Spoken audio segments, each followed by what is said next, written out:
ನಮಸ್ಕಾರ ವೀಕ್ಷಕರೇ, ಚಕ್ರವರ್ತಿ ನ್ಯೂಸ್ಗೆ ಸ್ವಾಗತ. ನಾನು ಕಿರಣ್.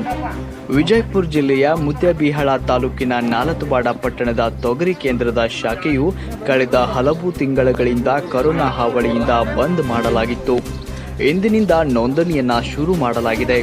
ಮೊದಲಿನ ಬೆಂಬಲ ಬೆಲೆಗಿಂತ 100 ರೂಪಾಯಿಗಳನ್ನು ಕಡಿಮೆ ಮಾಡಿದ್ದು, ಕೊರೋನಾ ಬೆನ್ನಲ್ಲೇ ರೈತರಿಗೆ ಮತ್ತೊಂದು ಬರೆ ಎಳೆದಂತಾಗಿದೆ. ಈ ಮೊದಲು 6,100 ರೂಪಾಯಿ ಇದ್ದ ಬೆಂಬಲ ಬೆಲೆ ಈಗ 6,000 ರೂಪಾಯಿಗೆ ಇಳಿಸಲಾಗಿದ್ದು, ರೈತರ ಪರಿಶ್ರಮಕ್ಕಾಗಿ ಬೆಂಬಲ ಬೆಲೆಯನ್ನ ಇನ್ನೂ ಹೆಚ್ಚು ಮಾಡಬಹುದು ಎಂದುಕೊಂಡಿದ್ದ ರೈತರಿಗೆ ಕಡಿಮೆಗೊಳಿಸಲಾದ ಬೆಲೆಯಿಂದ ಚಿಂತೆಗೀಡಾಗಿದ್ದಾರೆ. ಸರ್ಕಾರ ಈ ಕೂಡಲೇ ರೈತರಿಗೆ ಅನುಕೂಲವಾಗುವ ನಿಟ್ಟಿನಲ್ಲಿ ಬೆಂಬಲ ಬೆಲೆಯನ್ನ ಹೆಚ್ಚು ಮಾಡಬೇಕೆಂದು ರೈತರಾದ ಬಸವರಾಜ ಗಡ್ಡಿ ಹಾಗೂ ಸಂಗು ಮೇಟಿಯವರು ಸೇರಿದಂತೆ ಹಲವಾರು ರೈತರು ಆಗ್ರಹ ಮಾಡಿದ್ದಾರೆ.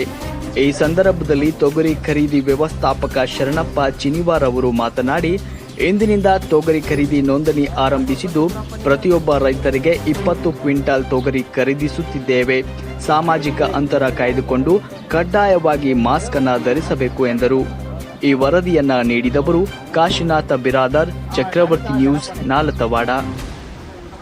ರಾಜ್ಯ ಸರ್ಕಾರಕ್ಕೆ ಬೆಂಬಲ ಬೆಲೆ ಹೆಚ್ಚಿಗೆ ಆದ್ರೆ ಬೇಸಿ ಆಯ್ತಾ, ರೈತರಿಗೆ ಇದು ಪರಿಹಾರ ಮಳೆ ಹೆಚ್ಚಾಗಿ ಅತಿವೃಷ್ಟಿಯಿಂದ ಹಾನಿ ಆಗ್ಯದ. ಇದು 6,100 ಇದ್ದಂಥ ರೇಟ್ ಇನ್ನೂ 100 ರೂಪಾಯಿ ಕಡಿಮೆ ಆಗ್ಯದ. ಈಗ ಸ್ವಲ್ಪ ಹೆಚ್ಚಿಗೆ ಆದ್ರೆ ರೈತರಿಗೆ ಅನುಕೂಲ. ಬೆಂಬಲ ಬೆಲೆ 6,100 ಇತ್ತು, ಈಗ 6,000 ಅನ್ನೋದು ತೀರಿದ್ದಾರೆ ರೈತರಿಗೆ ಎಲ್ಲರಿಗೆ. ಆದ್ರೆ ಇನ್ನೊಂದು ಸ್ವಲ್ಪ ಹೆಚ್ಚಿಗೆ ಆದ್ರೆ ಬೇಸಿ ಆಗುತ್ತೆ ನಮ್ಮ ಅನಿಸಿಕೆ. ರೈತರ ಹೆಸರು ಬಸವರಾಜ್ ಗಂಗೂನ. ಈ ಸಾರ್ತಿ ಪ್ರದೇಶ ಜಾಸ್ತಿ ಮಳೆಯಾಗಿ ಸಾಕಷ್ಟು ಇಳುವರಿ ಕುಂಠಿತ ರೈತರಿಗೆ. ಕಡೆ ಸಲ 6,100 ಬೆಂಬಲ ಬೆಲೆ ರಾಜ್ಯ ಸರ್ಕಾರ ತನ್ನ ಸಾಧನ ಹಿಂತಕೊಂಡದ. ಮತ್ತು ಕೇಂದ್ರ ಏನಪ್ಪಾ ಅಂದ್ರೆ ಸಂತೋಷ ವಿಷಯಪ್ಪ ಅಂದ್ರೆ ತನ್ನ ಪಾಲಿನ 500 ರೂಪಾಯಿ ಮತ್ತೆ ಹೆಚ್ಚು ಮಾಡ್ಕೊಂಡ್ಕಿರಿಂದ MSP ರೇಟ್ ದರನ 6,000 ಮಾಡ್ಯದ. ರಾಜ್ಯ ಸರ್ಕಾರ ತನ್ನ ಪಾಲು ಯಾವುದೇ ದರವನ್ನು ಕೊಟ್ಟಿಲ್ಲ. ಕೊಡೋದು ಸೂಕ್ತ, ಅನುಕೂಲ ಆಗ್ತದೆ.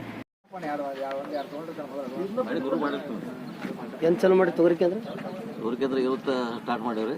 ಮಳೆ ಎಷ್ಟು ಮಳೆ ಈಗ ಚಲೋ, ಇವತ್ತು ಚಲೋ. ಇವತ್ತು ಚಲೋ. ಎಷ್ಟು ಮಾಡಿ ಗೌರ್ಮೆಂಟ್ 20 ಕ್ವಿಂಟಲ್ ಮಾಡಿದ್ರೆ. ಎಷ್ಟು ಒಬ್ಬ ರೈತರಿಗೆ 20 ಕ್ವಿಂಟಲ್ ಎಕರೆ ಮೇಲೆ. ಇವತ್ತಿಂದ ತೊಂದರೆ ಮಾಡಿ ರೈತರು ಅದರ ಲಾಭ ತಗೋಕೊಂತ ಅವ್ರಿಗೆ ರೈತರಿಗೆ ಮನವಿ ಮಾಡ್ಕೊಂಡು ಸಾಲ ನಿಂದಿರ್ತೀವಿ. ಕೋವಿಡ್ ಸಂಬಂಧ ಎಲ್ಲರಿಗೂ ಹಾಕಿ ನಿಂದಿರ್ಸಿದ್ದೀವಿ. ಆ ಪ್ರಕಾರ ಎಂಟ್ರಿ ಮಾಡ್ಕೊಳಕತ್ತೀವಿ. ಸುದ್ದಿ ಮತ್ತು ಜಾಹೀರಾತಿಗಾಗಿ ನಮ್ಮನ್ನು ಸಂಪರ್ಕಿಸಬೇಕಾದರೆ ನಮ್ಮ ಮೊಬೈಲ್ ಸಂಖ್ಯೆ 9972240388.